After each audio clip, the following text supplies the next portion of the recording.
Kita ke berita soal tulis ulang sejarah. Di episode 22 bulan Mei lalu, Midnight Live sudah sempat bahas soal penulisan ulang sejarah dan kita berharap agar penulisannya menjunjung tinggi integritas, objektivitas, dan netralitas. Tapi belum viral tuh berita saya. Menteri Kebudayaan sudah berulah. Sebelum kita bahas detail malam ini, saya flashback sedikit ya biar ingat. Jadi pemerintah melalui Menteri Kebudayaan Fadlizon menggagas proyek besar penulisan ulang sejarah yang anggarannya mencapai 9 miliar rupiah. Lumayan tuh 9 miliar ya. Bisa beli 90 rumah subsidi. Yang ukurannya 14 meter persegi. Yang lagi viral itu loh. Plus mesin cuci, kasur, dan kaki varises. Susah nekuk soalnya tuh. Sekitar 120 sejarawan dikumpulkan untuk menulis ulang sejarah dari masa terbentuknya Nusantara hingga kepemimpinan mantan Presiden Joko Widodo yang akan diluncurkan bulan Agustus bertepatan dengan peringatan 80 tahun kemerdekaan Indonesia. Pertanyaannya, apa yang spesial dari Ulta ke-80 sampai harus ada penulisan ulang sejarah? Biasanya yang spesial itu Ulta ke-25, Silver Anniversary, iya kan? Ulta ke-50 Golden Age, ya kan? Dan usia ke-75 Platinum Age, ya kan? Lah, usia ke-80 ini apa? Ace Dominator atau Conqueror? PUBG ya? Bukannya winner-winner chicken dinner, malah blunder. Sebelumnya Bang Fadlizon bilang penulisan ulang sejarah berfokus pada Indonesia sentris dengan nuansa positif demi persatuan bangsa. Lah sekarang ada fakta horor malah dibilang rumor. Jadi baru-baru ini Bang Fadlizon membuat pernyataan yang memicu kemarahan publik. Ia bilang tidak ada bukti pemerkosaan massal dalam tragedi Mei 1998. Padahal laporan tim gabungan pencari fakta ada. Kesaksian korban ada. Pengakuan PBB melalui pelapor khususnya juga ada. Tapi bagi Bang Fadli si paling sejarah. Semua itu cuma gosip warung kopi. Alhasil Ita Fatia Nadia, aktivis yang mendampingi korban marah, ia bilang pernyataan Fadlizon menyalahi fakta sejarah. Bahkan ia mengatakan dalam buku Sejarah Nasional Indonesia jilid 6 halaman 609 jelas tertulis tentang pemerkosaan massal terhadap perempuan Tionghoa di Jakarta, Medan, dan kota lainnya. Mantan Ketua Komnas Perempuan Kamala Chandra Kirana capek ngadepinnya. Ia mengatakan ini budaya penyangkalan yang sudah kami hadapi sejak 26 tahun lalu. Dan tidak mau ketinggalan pakar hukum tata negara Zainal Arifin Mokhtar alias Uceng posting di IG ngingetin Bang Fadli buat baca dulu sebelum bicara sambil bawa buku laporan Komnas HAM. Sepakat, jangan kayak bawa bapak di Facebook dan grup WA. Baca forwardan berita tuh ya. Misalnya nih ya, bapak-bapak lagi baca forwardan berita di grup WA. Baru baca judul langsung komen. Langsung di forward lagi. Si paling duluan. Tapi di forwardnya ke grup yang sama. Dihina tidak tumbang, dipuji tidak pantas. Sementara itu netizen sudah kayak arkeolog bongkar artefak. Masa lalu Fadlizon dikuliti. Dari nemu foto orasi sampai foto berjabat tangan dengan Pak Harto. Dan akhirnya caption Fadlizon pro Pak Harto viral di mana-mana. Belum selesai soal fakta pemerkosaan yang dibilang rumor, draft penulisan ulang sejarah yang dikomandoi Bang Fadli diteliti lagi. Dan ternyata banyak kasus pelanggaran HAM berat yang lewat dari perhatian. Misalnya tragedi Semanggi 1 dan 2, kasus Petrus, peristiwa 1965, semua nggak masuk dalam kerangka penulisan ulang. Ini ngeditnya nggak lagi di blur tapi langsung di cut. Cut. Jadi dari 12 kasus pelanggaran HAM berat yang diakui di masa pemerintahan Pak Jokowi, cuma 2 yang bakal ditulis ulang Bang Fadli. Kalah penonton. Yang kalau nongkrong di warung ambil gorengan 8 bayarnya cuma 2. Nambah kopi lagi. Kopi ora bayar. Bayangin gimana perasaan para korban yang sudah menunggu keadilan. Puluhan tahun nunggu cuma dianggap halu sama sejarah baru.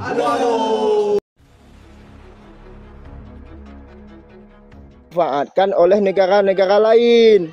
Bang Karibia, Pak Prabowo sekarang lagi sibuk untuk nikah rujuk, Bang. Itulah makanya pening lah kalau kayak gini caranya nih. Abal-abal juga nih.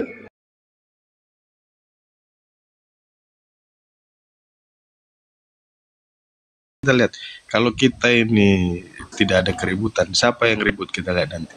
Mereka nanti terputar-putar sendiri, bingung kan mau nyerang siapa. Iya. Cuman kadang emang ibu-ibu nih emosinya nggak terkendali, apalagi Mbak Dewi itu.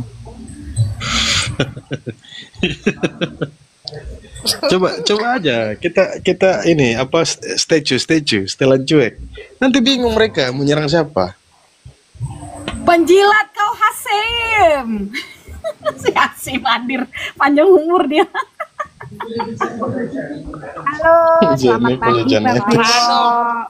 Wah, Pertahankan narasi. Wah, tolong lu Wok, jelaskan dulu Wok. Si Hasim hadir. Gimana, Hasim? Naik Sim, aku kangen aku. Penting aku ngadepin si Hasim daripada si ring satu itu. Naik ke sini Paradox. Si Hasim. Apa ini? Mbak Dewi suka borong ya? Borong Indonesia apa itu? semuanya.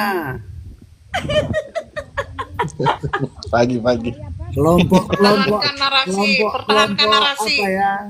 Kelompok-kelompok Tetap pertahanan kau narasi menjilat ya. Hasim. Hasim, kau panjang umur Hasim, baru ku cariin tanya si Queen. Mana ini? Pertahankan karaktermu Queen. Udah hadir deh Queen ya. Kalau yang pertahankan karakter itu si Abel. Dewo, Abel, Apis, Shinchan itu pertahankan karakter. Penjilat kau Hasim. Penjilat kau. Iya, kalau ada pejabat. Masuk angin dia Kalau ada ini, masuk pejabat angin. kalau ada pejabat lokal langsung jilat Abel. Wah. Bel, jangan budayakan. Bel, jangan budayakan itu Bel. Kalau ada pejabat orang penting menjilat, jangan budayakan. Mana ada ku jilat Bu Sonia tuh Hasim. Kau memang daripada kau gak ada sopan.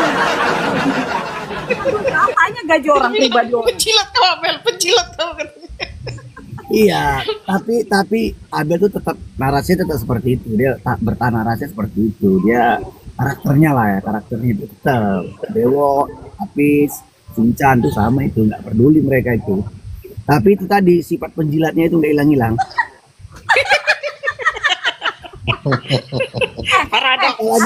Apalagi Brewo, Bel, apalagi Brewo. Dia bicara sebelum itu Komal Solikin mana tuh? Nih kau tengok, kau baca nih, Sam. Kau baca ini katanya. Kau baca ini, dia kau dikte. Besoknya tabel. Keluar peraturan presiden langsung ditandatangani, mencret. Kacau narasi Brewo masuk angin. Iya, kau dengar itu untuk bahasanya kedamaian negara, kedamaian. Bel, tapi narasi Enggak, Brewo gini itu loh, implisit paradoks. Akhirnya kan paradoks kan makanya gue bilang. Kau dengar dulu pernyataannya Pak Prabowo di video itu. Sudah belum kau dengar? Pak Prabowo bilang sudah atur aja supaya jangan dipakai bikin. Akhirnya kan paradok kan itu. Ini Hasim bukan ini Coba kau lihat dulu, loh. dengar dulu. Apa dibilang Pak Prabowo kemarin itu? Dia sudah atur aja yang baik supaya jangan dipakai bikin rame. Iya kan? Supaya jangan kalian ribut. Udah masalah kalau 40. Daripada masih mendian kan sesama Indonesia masih negara Indonesia. Daripada kayak si Padan dan Ligitan ya kan dilepas itu. Ya, betul. Baru kita bully gitu loh. Betul Kak Queen, tapi dia ingin menjilat Bobby kulihat. Orang sumur dia menjilat Bobby. Saya tidak menjilat Bobby, saya jelaskan sama kalian. Tidak ada hubungan sama Bobby. Itu barang dari zamannya Edi Rahmayadi. Cuman kok kenapa sekarang kalian ribut? Sam, kau baca ini Sam. Udah kau baca mentang-mentang Bobby anak mantu Pak Jokowi, kalian ribut kan? Kemarin Edi Rahmayadi nggak ada hubungan sama Jokowi, kalian nggak ribut. Nggak ribut waktu Edi Rahmayadi. Ini kan mencoba digoreng kan, mengadu kan. Nah, kalau misalnya dipertahankan sumut, ya bisa chaos. Mendingan udahlah mengalah. Maksudnya gini Queen, mundur sedikit 1 langkah, melompat 4 langkah gitu loh. Maksudnya gini Queen, Sam, kau baca ini, kau udah baca belum? Masa saya mau didiktenya? Masa saya mau didiktenya? Dia mau menjilat Bobby dia Bel. Kacau kali. Tidak. Itu kalau mau informasinya Sam. Paradok, Bel, bener kan Bel? Saya tinggal pun bukan di Medan. Ngapain sembunyi? Nah, makanya kan kita sampaikan gini ya teman-teman ya. Habis waktu terbuang banyak karena narasi, ya kan? Keluar pertahanan karakter, pertahanan narasi. Akhirnya apa? Paradoks. Kan kacau. Betul kan Bel? Gini, Hasim Medan ya? Kamu tinggal di Medan bukan? Iyalah, warga Medan. Di Nah, Medan terus juga. bagaimana pendapatmu Tentang yang mana? tentang 4 pulau itu? Ah, itu Bobi aja masuk angin. Kau mau menjilat Aceh. Penjilat Enggak kau. lah, apa yang dijilat, Bo? Penjilat kau. Kau takut sama Panglima Gam, ya kan? Takut kau Penjilat sama Panglima Gam, kan? kau. Mo, tengok, lihatlah, Bel. Kalian lihatlah itu piti-piti narasiku yang di di akunku. Kita clear and clean. Kita gitu kan, kita nggak kanan nggak kiri. Kita berfondasi kepada memang. Kau yang ini sudah kalau masa perang sudah ditembak kau ini. Orang Medan bela-bela Aceh. Makanya penjilat kau, Hasim, penjilat kau. apa yang dijilat? Kenal nggak? Kita nggak ada kenal loh sama siapapun, kita nggak ada kenal. Oh ini, aduh. Abel baru. Kalau perang Medan sama Aceh, sudah duluan kau ditangkap kau ini penjilat. Kau bela-bela Aceh. Yang mau ditangkap itu siapa? Abel. Habis kau dikeroyok, Abel dikeroyok. baru jadi tangkap. Tahu lah kalau Abel kalau perkara kota lah, Wo. Abel kalau perkara jilat, ngeri kali, Wo. Semua mau dijilat pejabat. Penjilat kau, Hasim, penjilat kau, ketahuan kau penjilat kau. Semua ada pejabat langsung dijilat ya. Begini. Abel. Ya Bang Brewo, Hasim ini lawan politik tapi mesra. Kak Dewi jangan. Kalau Hasim itu kalau lagi tidak masuk angin dia aman, tapi kalau lagi masuk angin dia repot juga, Wak.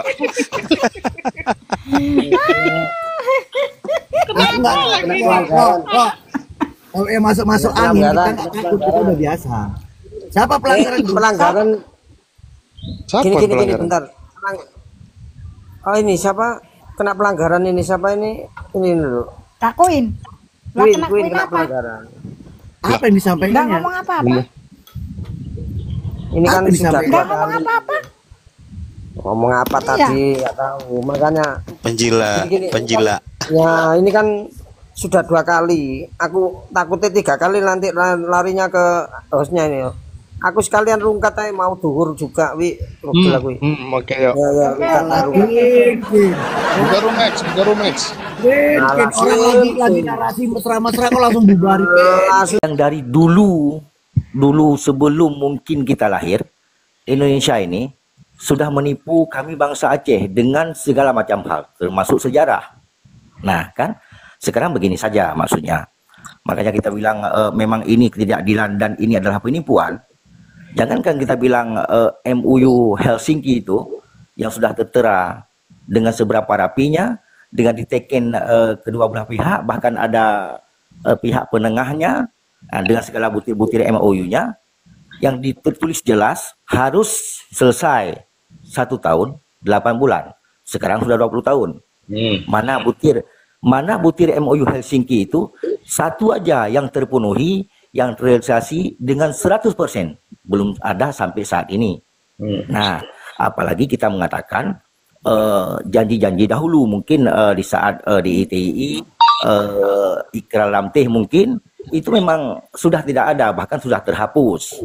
Nah, kan? Sedangkan sejarah membuktikan selain sejarah yang dimanipulasi, yang maksudnya ditiadakan, sekarang siapa yang ingin bantah kalau emang orang Aceh pertamalah yang membantu Indonesia? Mungkin salah satu yang dapat kita lihat sekarang yang tertulis jelas diakui dunia, rakyat Aceh lah yang membantu Soekarno dulu, yang membeli pesawat pertama untuk Indonesia. Nah, kan begitu. Itu salah satunya mungkin yang diketahui oleh bangsa luar, oleh umum di dunia ini. Nah, dan juga termasuk emas yang ada di Monas itu adalah milik orang Aceh, Tunku Markam namanya. Itu sejarah yang tak dapat kita pungkiri. Nah, intinya biarpun kita berbicara, saya pribadi berbicara panjang lebar untuk saat ini, Indonesia selalu menipu Aceh dan kami mungkin bangsa Aceh, nenek moyang kami bangsa Aceh, bukan kami intinya yang mau dengan Indonesia itu, tapi Indonesia memerlukan kami bangsa Aceh. Mungkin ini agak sedikit bertolak belakang dengan penjelasan Bang Bimbo ya. Jadi mungkin kan kita yang logika aja dengan segala hal permasalahan yang telah kita lalui. itu merupakan sejarah-sejarah yang tak bisa dipungkiri. Nah, begitu. Dunia aja mengakui bahwa Indonesia, bahwa Aceh adalah yang tak pernah takluk oleh Belanda, oleh Jepang, dan merupakan pahlawan Aceh, Laksamana Malahayati, merupakan perempuan pertama di dunia yang menjadi Laksamana, begitulah yang di dunia. Nah, untuk hal-hal demikianlah yang saya bilang, selalu saja Indonesia ini menipu kami bangsa Aceh, mungkin juga bangsa-bangsa lain. Nah, kalau kita bilang sejarah, kapan ada Indonesia ini, kapan ada Aceh ini, dan kapan mungkin di sejarah kita lihat kan, Cun Nyak berperang menggunakan kuda tanpa pakai jilbab dan memegang bendera merah putih. Itu tidak ada. Itu tidak ada. Itu tidak ada. Begitulah mungkin sedikitnya pencerahan diri saya, mungkin karena saya bukan pakar politik, cuma gini, karena mungkin kita sudah mengetahui, mungkin bisa mengikuti hal-hal demikian, makanya Bang Bimbo sedikit seperti dikatakan sama siapa tadi, Bunda apa itu udah ya. Seandainya Bang Bimbo ini adalah orang pemerintahan, jangan di sini, coba perluaskan mungkin di parlemen, di tempat-tempat penting, supaya apa? Lebih cepat mungkin.